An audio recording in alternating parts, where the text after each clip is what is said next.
everyone. My name is Erin Connelly, and I'm the national point of contact for the Forest Service in Shared Stewardship. I work out of the national headquarters in Washington, D.C., although like many of us I'm teleworking, and I just happen to be teleworking from New Mexico. I'm going to go ahead and share my screen so that I can bring up some slides, just talk a little bit about the overview of shared stewardship. Let's get this going here. Okay. And so shared stewardship got its start back in 2018, you might say. Shared stewardship was something that, as it was a strategic goal for the Forest Service and for the chief, it was announced by the secretary in 2018 of August to bipartisan support. And before we get into all the slides, I'm going to go ahead and show a video of, I hope you find it fun and interesting, of what shared stewardship is.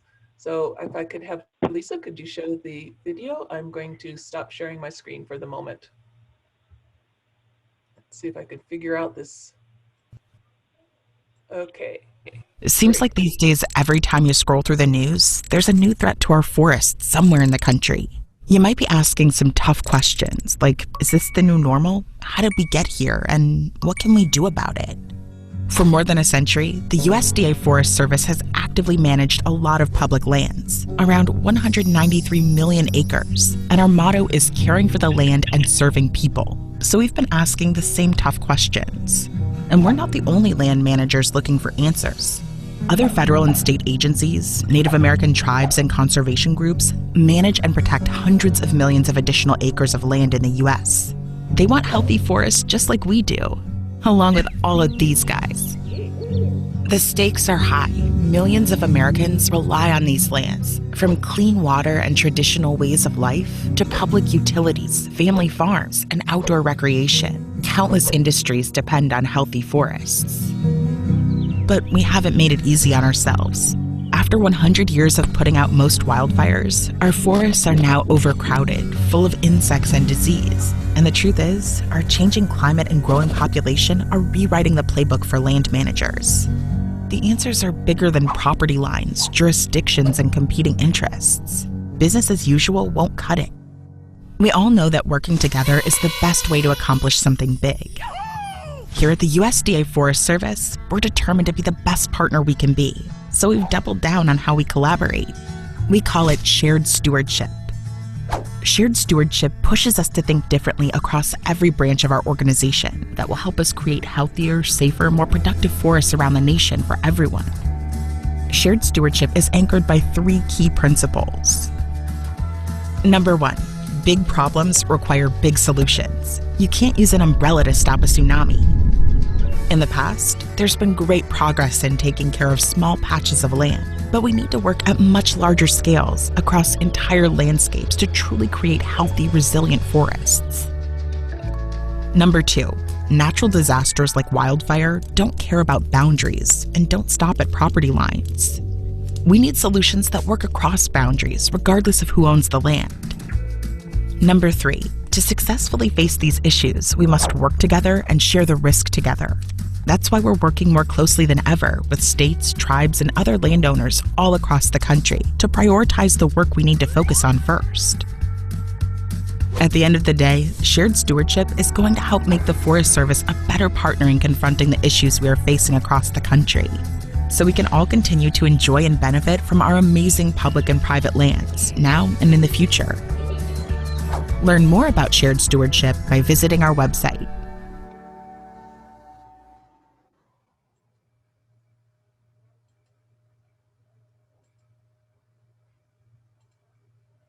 Okay.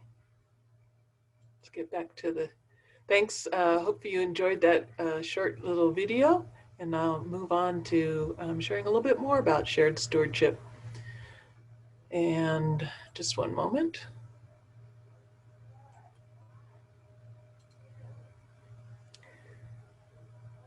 So shared stewardship, I said, got started in 2018, but really, oops, okay, let's make sure I'm on the right slide. It had its beginnings many, many years ago. The Forest Service has been working in partnership with lots of land managers to address issues and manage forests for a long time. What's different about shared stewardship, and as the video pointed out, is that we're looking at how do we work together at scale, at the scale of the issues that are impacting the health of our forests and our grasslands. How do we work better across landscapes, knowing that, as the video pointed out, that fire, invasive species do not know jurisdictional boundaries? And then how do we work together setting mutual priorities? Some of the things that we're challenged with as land managers are catastrophic wildfires. And in fact, the shared stewardship got its start, if you will, from a question that the Senate Energy and Natural Resources asked the chief. Basically, what are we going to be doing, the Forest Service going to be doing, to address the large wildfires that are occurring primarily in the West? Our answer was a strategy, the shared stewardship strategy, to not only address the issues with catastrophic wildfires, but also look at some of the larger issues and challenges we have with other land managers, such as insects and disease epidemics, invasive species, degraded watersheds, lost scenic and recreational integrity, and you probably can name quite a few more. And just to note too that we've got a lot of these issues are occurring across all jurisdictions, and they are exacerbated by things like climate change or the impact of population growth. And our treatments, if we look at the Forest Service, lacked coordination and scale. Some folks even called it random acts of conservation. We'd like to be able to look at it at a larger scale. We also want to be looking at, are we making an impact? Are we really managing for the health of our forests and grasslands? Are we living up to our mission, which is to provide for the health, the diversity, and productivity of the nation's forest? So we looked at shared stewardship as a way to set mutual priorities. Lots of the work has been with states, but also with NGOs, other local, federal land managers as well. We're working across landscapes, working together, working at scale and sharing the risk. We're also looking at outcome-based strategy. We want to be looking at not only quantity or the output-based work that we're doing, but we want to be looking at outcome-based strategies. For example, if we're to tackle the issue of hazardous fuels or the large wildfires, how can we do that looking at what we want to have as a result, as an outcome? It might be that communities are protected or that forests are healthier ecologically. And how do we measure that? So that's kind of the basis of shared stewardship. We've been looking at a couple different areas, and I think if you're watching my screen, I'll move us folks over here. We're looking at agreements. How shared stewardship has showed up so far in the 2 years since we've been implementing it is primarily in agreements with states that are developed at the regional level. And we're looking at, right now we have 19 agreements with individual states, and we have a number, approximately 8, that we're expecting by the end of the calendar year. As well as we have 3 organizations that we have shared stewardship agreements with, including the Western Governors Association, the Northeast Midwest State Foresters Association, Leech Lake Band of Ojibwe, and also with the Chesapeake Bay, which was just signed this 8th of October. These agreements are not binding, they don't commit funds, but they are definitely a declaration of intent, aspirational on how we want to work together with others around managing for healthier forests and managing for the outcomes that we all want to see and the priorities that we all want to see.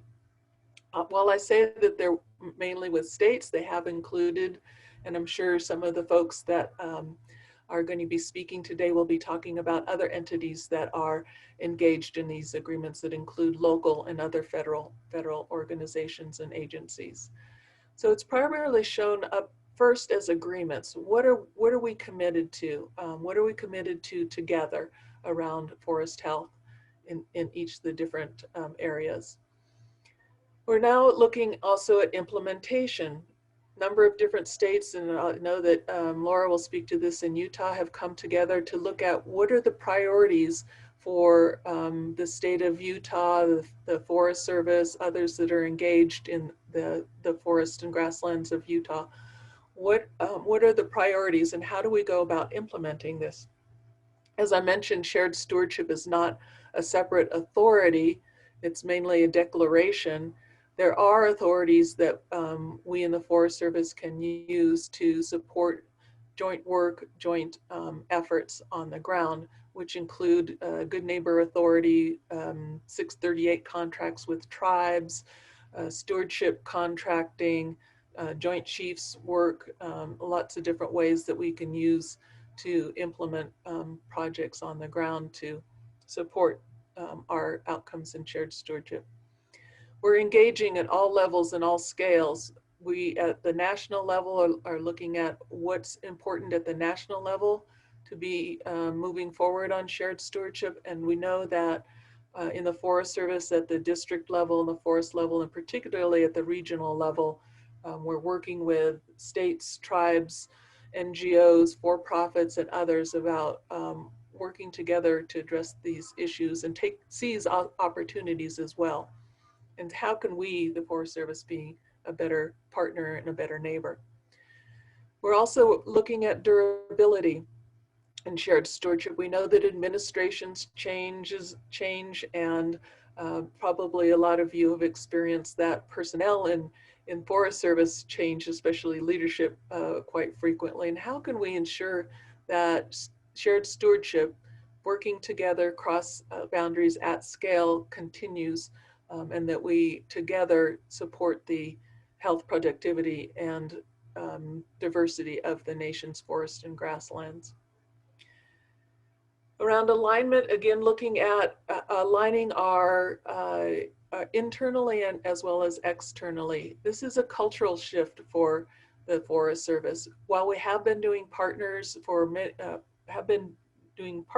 and working with partners and many stakeholders over the years, we also want to be sure that we show up as true partners. Sometimes folks have said that the Forest Service comes with a kind of a know-it-all attitude to different areas and different projects and different thoughts about creating and providing for the health of the forest. But we're trying to show up as good partners and working with others that are, where healthy forest is important. And then last of all, one thing is understanding what does success look like and being able to measure. Are we moving the needle, so to speak? Are we creating success? And so we've got folks that are working in the Forest Service and with others, including RVCC, the National Rural Voices for Conservation Coalition, National Association of State Foresters, and others to develop performance measures. And in fact, in fiscal year 20, we will be reporting on those measures, which use data that we already collect to be able to determine performance and how we're doing. And that will be adapted for future years, fiscal year 21 and beyond. So I'm going to close here and move on to where we've got the rubber meeting the road, so to speak, and move to our next speaker. If you would like more information on shared stewardship, we do have a website that has information about shared stewardship. It also has copies of all of the agreements that have been signed to date, if you'd like to take a look at those. There's also a comparison that shows the agreements and what their emphasis are, all the way from fire and water to recreation and wildlife habitat, from the Western Governors Association, which includes Alaska, to New York and the Northeast Midwest State Foresters Association, and all the way down to the South. If you'd also like more specific questions answered, you can reach me at this email or at the phone number below.